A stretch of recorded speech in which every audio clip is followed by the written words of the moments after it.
So first things first, I did hear the headlines, and this is kind of something. This kind of what kicked. This kind of what gave me this idea to talk about the current events. We do see the shutdown of Funimation on April 2nd of 2024. Funimation is Sony is shutting down Funimation as it carries over its service to Crunchyroll.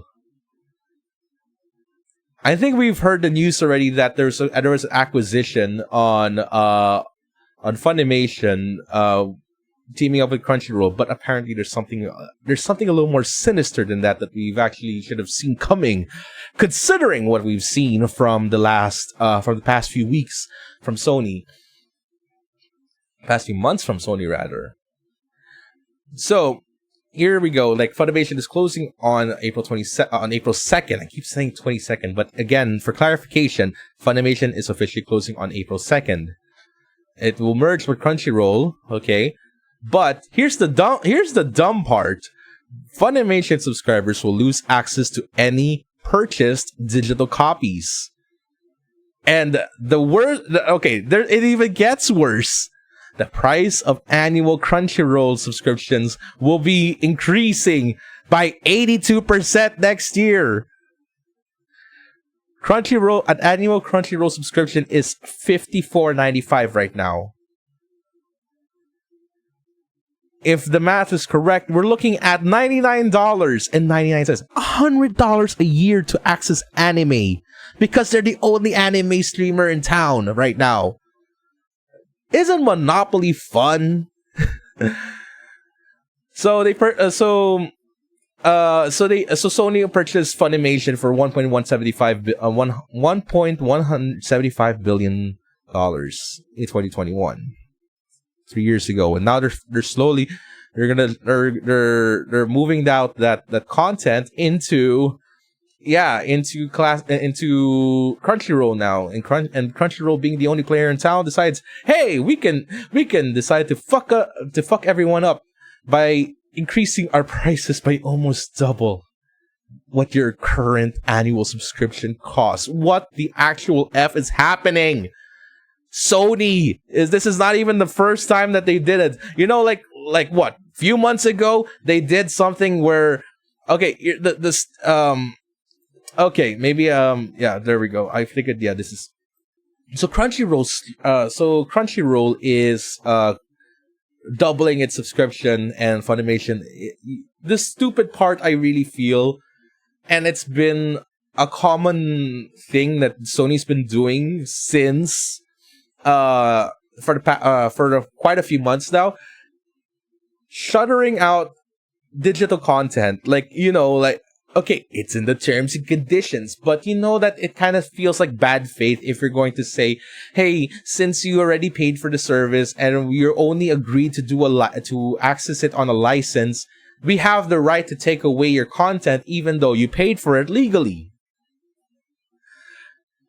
It kind of feels like it screws the pooch on anybody who's used Funimation. I don't know I don't know the numbers exactly, but it regardless of if it's one person or if it's 1,000 people purchasing one season of Ultimate Muscle, I don't even know if it's on Funimation, but that's beside the point. It sucks that for something to pay for something to pay for content that you want to have indefinite access, it should be indefinite, period. But because, the legal mumbo jumbo is that we have, you agree that you are purchasing a license, or you're purchasing the right to access your content on this platform. We also have the right to take away your content, or disable that content in the future. This is bad in a lot of ways. For the most part, Crunchyroll, this is not just going to stop at a dead service for anime. Eventually, this will be for all the... Remember, Sony's been trying to do this, has been trying to do this for what, 3 years, I think? When was the last time they wanted to shutter down, they wanted to kill the PlayStation 3 network servers. They wanted to kill the Vita servers.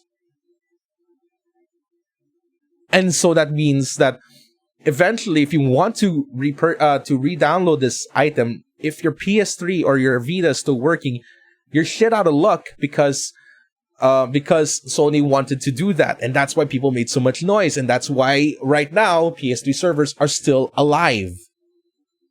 But the fact that we are being threatened constantly to lose access to content that we've paid for is a bad thing.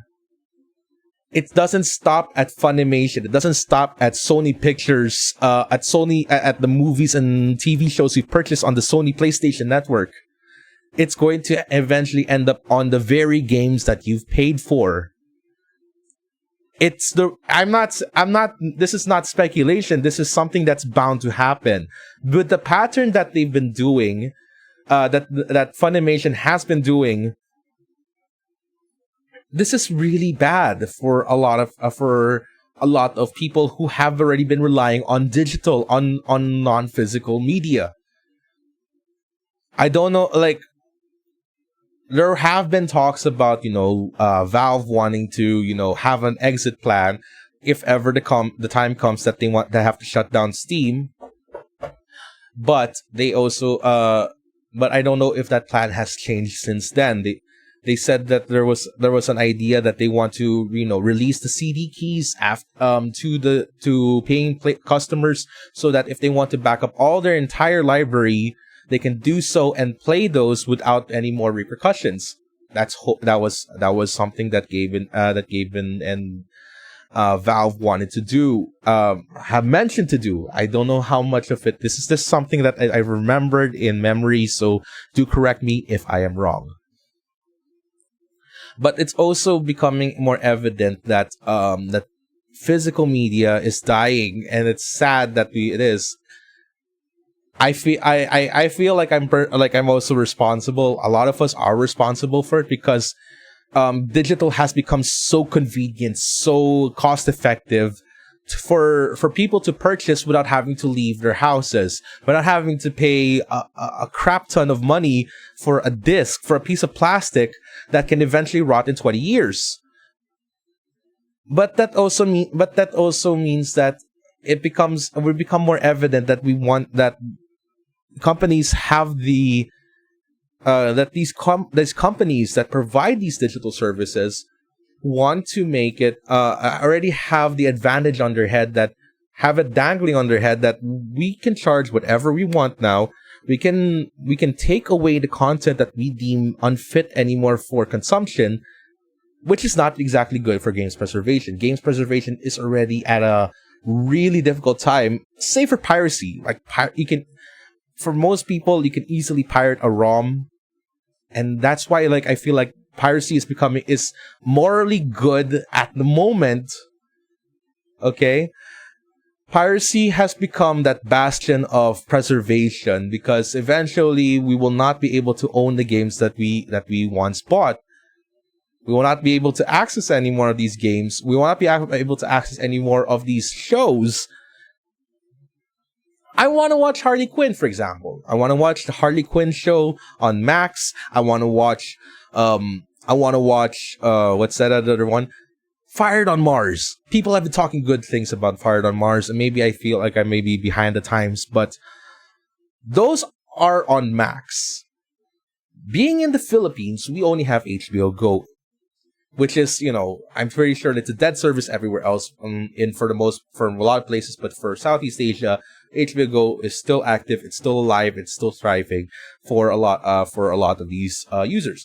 The downside is we don't have access to Harley Quinn. We don't have access to Fired on Mars. We don't have access to let's say Velma.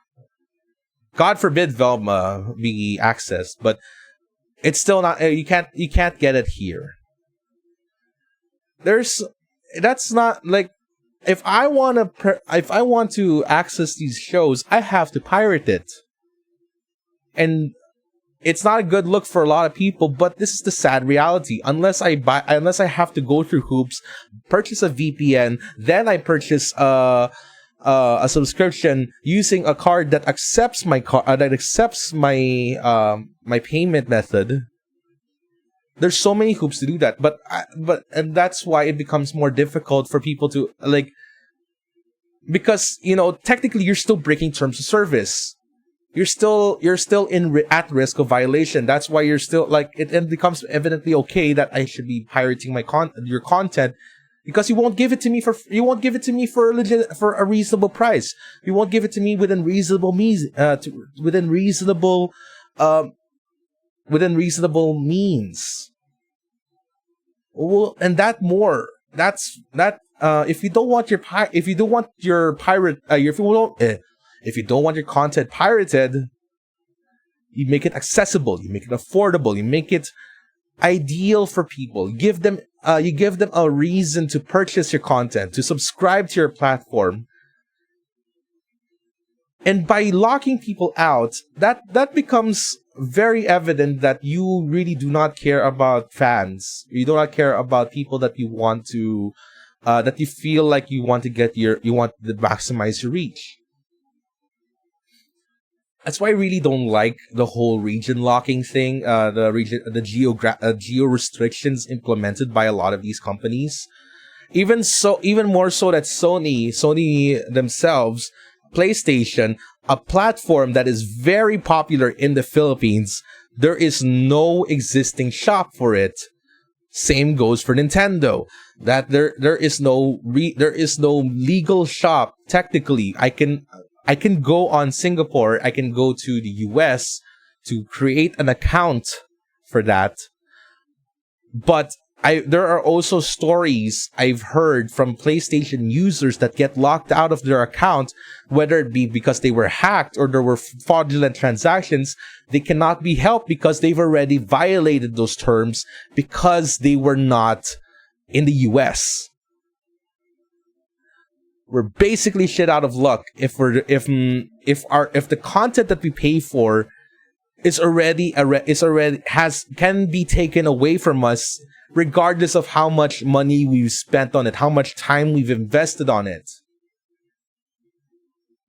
And I really hope that becomes an issue enough that we've seen the European Union. Thank God that there's at least something happening there, even though there are some questionable policies that I will not get into. European Union is still pro-consumer, has its pro-consumerism in such a way that it forced Apple to adopt a universal outlet, a universal input. That says a lot. And I hope that more legislations can take effect to ensure that we are protected, that the content that we access, the content we pay for, the content that people want to sell are protected and preserved for many, many years to come. That's why emulation is okay in my book.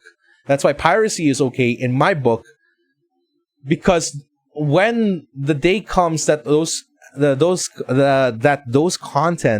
content is taken away from us, what are we to do? We basically burn money over content that we've paid for and we can no longer access again. It hurts if our VHS tapes break down. It hurts if DVDs when DVDs couldn't be read anymore.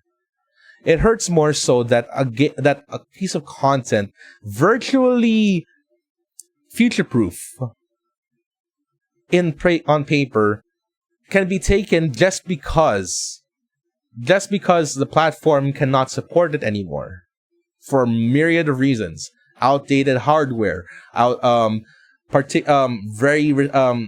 mechanics and pieces of software that can no longer be compatible with the current hardware. It's very, very concerning in that matter.